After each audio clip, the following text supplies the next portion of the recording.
Hello everyone, आज हम करेंगे एक्सरसाइज 6.2 के क्वेश्चंस।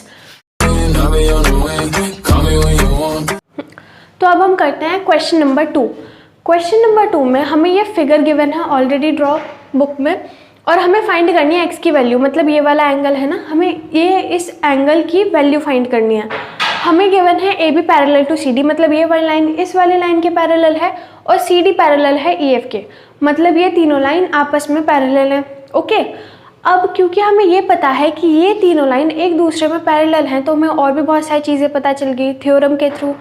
मतलब इसके ऑल्टरनेट एंगल्स, इन तीनों लाइंस के ऑल्टरनेट एंगल्स एक दूसरे के इक्वल होंगे और इनके कॉरेस्पॉन्डिंग एंगल्स भी एक दूसरे के इक्वल होंगे, और जो कंसेक्यूटिव इंटीरियर एंगल होंगे, मतलब वो जो पड़ोसी वाले एंगल्स थे ना, वो उनका सम होगा 180।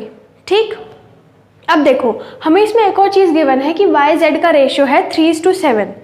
अगर कभी भी आपको रेशियो गिवन है तो मतलब वो सिंपलेस्ट फॉर्म में गिवन है। मतलब अगर मैं लिखूँ 20/10, तो इसका मतलब है अगर हम इसे काट देंगे तो हमारे पास आएगा 2/1। अगर हमारे पास ना अब रेशियो में हमें ये गिवन होता है, ठीक, हमें रेशियो में हमेशा सिंपलेस्ट फॉर्म गिवन होती है। अगर मैं चाहूँ कि इसे इस फॉर्म में लाऊं तो मुझे क्या करना पड़ेगा, × 10 करना पड़ेगा। लेकिन क्योंकि हमें रेशियो में गिवन है, हमें नहीं पता कि इसे किससे मल्टीप्लाई करना है ना, इसलिए हम इस नंबर को लेते हैं x और फिर इसे फाइंड आउट करते हैं, और फिर फाइनली बाद में इसकी वैल्यू मिलती है तब हम पुट करते हैं। ठीक है, और अगर आपको इतना समझ नहीं आया है तो सिंपली मान लो कि जब भी आपको रेशियो गिवन हो उस रेशियो में दोनों में x पुट कर दो। मतलब जैसे कि इसमें 3:7 गिवन है तो 3x और 7x मान लो इसे। ठीक है, उसके आगे मैं बता रही हूँ। अब देखो हमने क्या करा कि y की वैल्यू हमने ले ली, सपोज y की वैल्यू है 3a, कुछ भी ले सकते हैं, यहाँ पे x हमें निकालना था ना इसलिए हमने x नहीं लिया, तो y की वैल्यू ले ली हमने 3a और z की ले ली हमने 7a। ठीक, अब देखो यहाँ पे हमें पता है इंटीरियर एंगल क्या होता है, ऑल्टरनेट इंटीरियर एंगल क्या होता है, अंदर वाले के अंदर वाला, मतलब ये वाला इंटीरियर एंगल है और इस साइड में इंटीरियर एंगल ये वाले हैं, एक दूसरे के ऑपोजिट वाले देखते हैं, है ना। तो ये वाला एंगल और ये वाले एंगल हो गए इक्वल, क्योंकि ये है ऑल्टरनेट इंटीरियर एंगल, और क्योंकि हमें पता है कि लाइंस पैरेलल हैं तो हम इन्हें ले सकते हैं। तो मतलब ये वाला एंगल, इस वाली लाइन को हम नाम रख लेते हैं PQ। ठीक है, क्योंकि हमें नाम लेने में आसानी होगी इसलिए। तो हमारे पास ये वाला जो है इसे और रख लेते हैं। ठीक, तो हमारे पास ये वाला जो एंगल है, हमारे पास ये वाला जो एंगल है COZ, COQ, ये COQ है ना, ये वाला पॉइंट, हमारे पास COQ एंगल है, एंगल COQ, और एंगल ये वाला OQF is equals to OQF। ये वाला एंगल हमारे पास इक्वल है। क्यों इक्वल है? क्योंकि ये है ऑल्टरनेट इंटीरियर एंगल। ठीक, ये हमारे पास ऑल्टरनेट इंटीरियर एंगल्स हैं इसलिए ये इक्वल है हमारे पास, और जिसकी वैल्यू क्या है, z की वैल्यू है 7a, तो ये आ जाएगा 7a। ठीक, ऐसे ही इसकी वैल्यू आ गई 7a, ये 7a है तो ये भी 7a हो गया। अब देखो ये एक लाइन है, इस पे दो एंगल्स बन रहे हैं, एक स्ट्रेट लाइन के एंगल्स कितने होते हैं 180, तो मतलब ये वाला एंगल प्लस ये वाला एंगल आ जाएगा 180। तो मैं यहाँ सीधा सीधा लिख रही हूँ 3a + 7a आ गया हमारे पास 180। इन दोनों को प्लस करो कितना आएगा 10a इज इक्वल्स टू 180। यहाँ पे मल्टीप्लाई में उस साइड में डिवाइड, a की वैल्यू आ गई 18।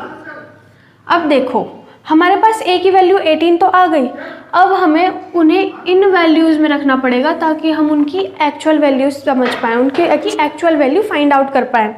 अब देखो y का था 3a, तो 3 × a कितना हो गया 54। ठीक, ऐसे ही z का था 7a, तो 7 × 18 आ गया 126, तो हमारे पास ये आ गया 126। z की वैल्यू आ गई हमारे पास 126 और y की वैल्यू आ गई 154।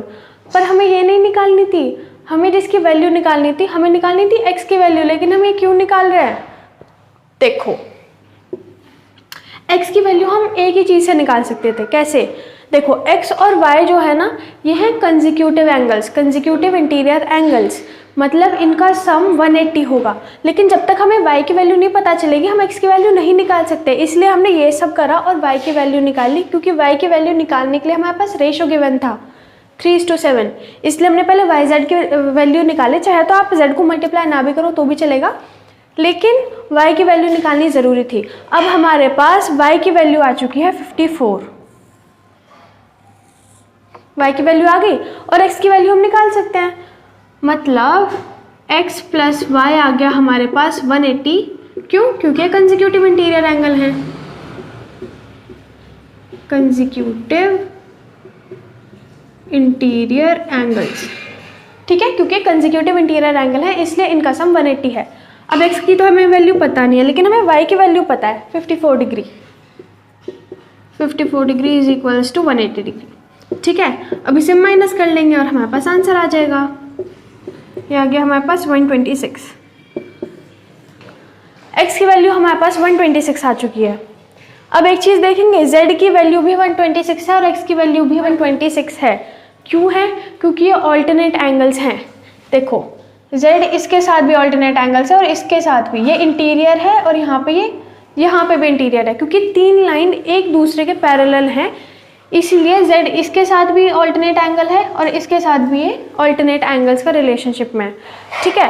तो अगर आप चाहो तो ये भी लिख सकते हो इस वाले पॉइंट को ना करके। अगर आपको बहुत ज़्यादा अच्छे समझ आ रहा है और आप कंफ्यूज नहीं होगे एग्जाम में भी, तो आप ये लिख सकते हो कि x is equals to z। z की वैल्यू हमारे पास आ चुकी है 126, इसीलिए क्योंकि ऑल्टरनेट एंगल्स हैं तो ऑल्टरनेट इंटीरियर एंगल है, इसलिए दोनों इक्वल हैं और दोनों की वैल्यू है 126। तो आप ये वाला स्टेप ना करके सिर्फ इस वाले स्टेप में भी कंप्लीट कर सकते हैं। तो यहाँ पे हो चुका है हमारा क्वेश्चन 2।